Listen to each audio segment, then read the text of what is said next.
Si tu souhaites me soutenir, n'hésite pas à t'abonner à la chaîne. Tu peux aussi activer la petite cloche, comme ça tu auras accès à toutes mes vidéos. Tu peux aussi me rejoindre sur Twitter et suivre quotidiennement mes analyses techniques. Je te mets tous les liens en description. Bonjour à tous, très content de te retrouver aujourd'hui pour une nouvelle vidéo sur Bitcoin. On va faire un petit peu d'order flow pour voir le sentiment de marché. On va regarder les structures et les patterns qui sont très intéressantes. On ira checker un petit peu le dollar index pour le mettre en corrélation avec Bitcoin. Et puis on regardera un petit peu la carte des liquidités. Donc on va pas perdre de temps, on va commencer tout de suite. On va reprendre un petit peu les structures qu'on avait posées dans les dernières vidéos, c'est-à-dire le triangle haussier qu'on était en train de structurer. Je vais vous tracer les deux obliques, la borne basse et la borne haute, voilà, qui encadrent bien notre analyse technique comme ça. Tout de suite à première vue, on est en train de résoudre cette énorme structure par le break haussier du triangle. Alors en général, petit topo, je vous l'ai déjà expliqué, mais dans les tendances haussières, on vient faire des triangles pour les breaks à la hausse. En général, c'est pour poursuivre des mouvements haussiers. Ici, on consolide et on vient s'extraire. Et dans les mouvements baissiers, c'est la même chose en fait, mais on vient résoudre en fait par le bas. Ok. Attention sur des breaks comme ça, on veut un break franc avec de la volatilité, on ne veut pas de choses timides. C'est hyper important. Pourquoi je vous dis ça? Parce que sinon, on aura ce qu'on appelle des réintégrations en fait. Et les réintégrations, on n'aime pas bien ça parce que lorsqu'on réintègre, on vient chercher en fait, on retourne le prix et on vient chercher la borne basse du triangle. Ce qui nous ramènerait autour des 63 000 $. D'accord. C'est pour ça que je vous parle de cassure franche. Et pour savoir si la cassure sera franche ou non, vous êtes obligé de regarder les différentes résistances. Donc on va les tracer ensemble. Donc déjà, vous avez forcément l'ATH ici. Je vais le tracer en violet. Ensuite, vous avez ici, sur ces niveaux-là, autour des 71 550 $. Vous aurez l'approche. Donc là, on va pas tarder à venir la chercher. Vous risquez d'avoir du rejet sur ces niveaux-là. Si ce n'est pas le cas, ce sera plutôt bon signe. Dans ces cas-là, on ira plutôt directement chercher la TH. Okay. Alors, si on passe en droite, on voit la dynamique qui était haussière ici. On voit clairement le petit W qu'on avait print ici avec la cassure. C'est des structures qui sont bullish, c'est très intéressant de voir ça. Par contre, attention ici, petite perte de momentum. Rien de grave, on est en H4. Petite perte de momentum, c'est-à-dire qu'on commence à diverger. On diverge, c'est-à-dire que le cours fait des plus hauts, mais ici sur mon indicateur de momentum, on fait des plus bas. C'est timide, hein. Donc c'est timide, c'est pas très franc, donc on peut largement trouver encore de quoi pousser vers le haut, d'autant plus que sur mon indicateur de momentum, donc le RSI, parce que moi j'ai deux indicateurs de momentum, ça me permet d'avoir des divergences et des convergences, et ça me permet d'avoir plus de data dans ma prise de position ou dans mon analyse. Et ici on voit que sur le RSI c'est boule, il n'y a pas de problème pour ça, le momentum il est là, hein.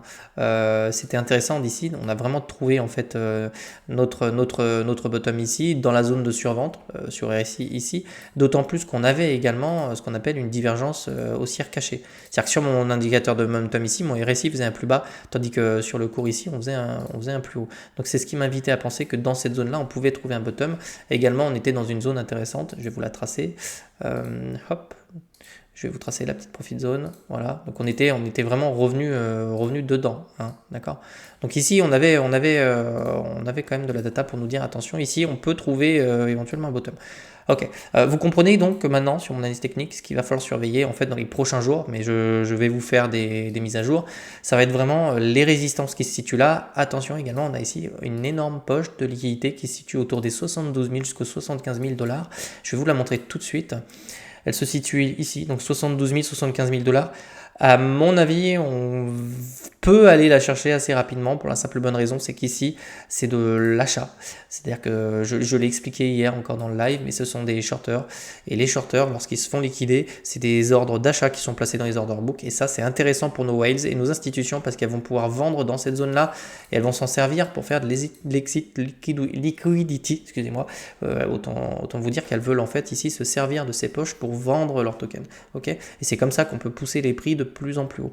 Donc on pourrait avoir du rejet sur ces niveaux-là. Voilà, je préfère autant vous le dire.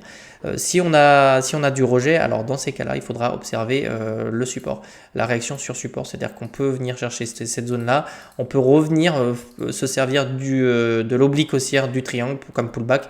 et venir chercher beaucoup plus haut. Okay, ce qu'on ne veut pas voir, évidemment, c'est un rejet, la réintégration du triangle. Et sinon, on ira chercher clairement le bas du triangle. Ok, j'exclus absolument pas. Pour l'instant, tous les feux sont verts. On va passer rapidement sur le dollar index.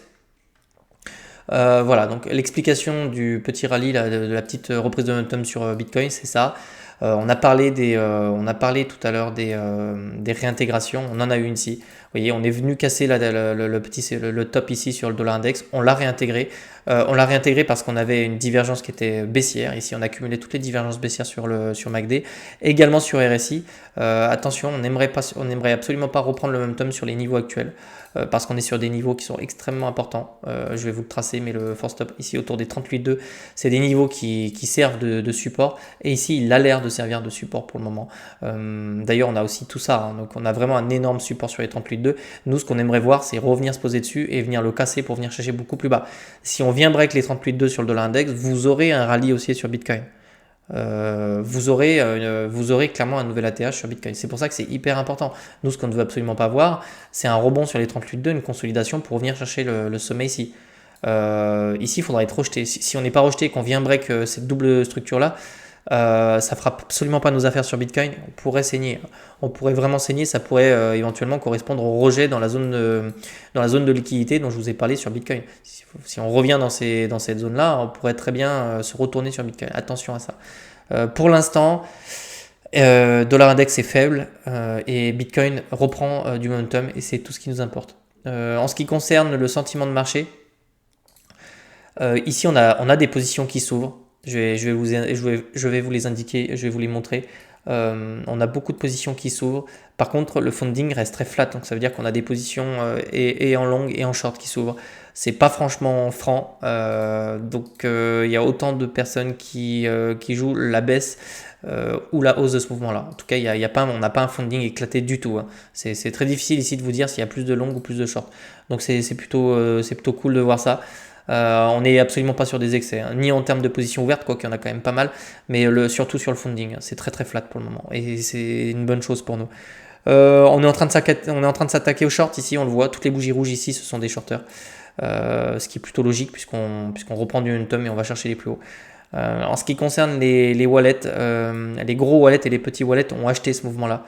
C'est ce qui permet également de donner du momentum à ce mouvement. Voilà, je pense qu'on a vraiment fait le tour. Globalement, si je devais vous donner une conclusion, c'est bullish, c'est intéressant de voir des structures qui se mettent en place comme ça. On est en train de break le triangle, on ne veut pas le réintégrer. Il va vraiment falloir observer dans les prochains jours ce que fera le prix dans cette zone-là. Autour des 72 000, 75 000 $. Ça sera très très important. Également le retour sur le pullback. Est-ce qu'on va tenir le pullback ou est-ce qu'on va l'enfoncer? Si on l'enfonce, on reviendra chercher la bande basse du triangle. Voilà. On se tient au courant. Dans cette semaine, je vais vous faire une autre vidéo sur P-Cycle. J'ai beaucoup de travail à faire dessus. Je dois décortiquer l'indicateur et on va faire ça. Je vous présenterai cette vidéo dans la semaine. Est-ce que P-Cycle va nous servir sur ce cycle-là? Est-ce que c'est fiable? Pourquoi il détermine les tops, etc. Je répondrai à toutes ces questions. D'accord. Je vous souhaite de passer une excellente journée et puis je vous dis à bientôt. Allez, ciao, ciao.